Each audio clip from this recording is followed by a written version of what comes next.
حدیث نمبر 723۔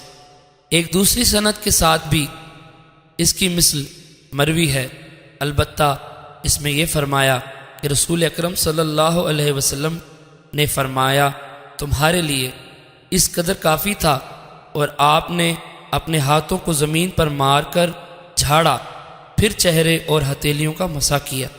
حدیث نمبر 725۔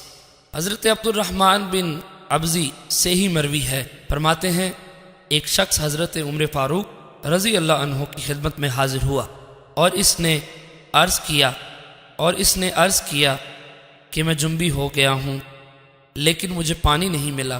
پھر پہلی حدیث کی طرح ہے، لیکن اس میں یہ اضافہ ہے کہ حضرت عمار رضی اللہ عنہ نے عرض کیا اے امیر المومنین، اگر آپ اس حق کی وجہ سے جو آپ کو مجھ پر حاصل ہے چاہیں تو میں کسی سے یہ حدیث بیان نہیں کروں گا۔ حدیث نمبر 727۔ حضرت ابن عمر رضی اللہ عنہ سے مروی ہے، ایک شخص گزرا اور رسول اکرم صلی اللہ علیہ وسلم پیشاب فرما رہے تھے، اس نے سلام کیا لیکن آپ نے اس کا جواب نہ دیا۔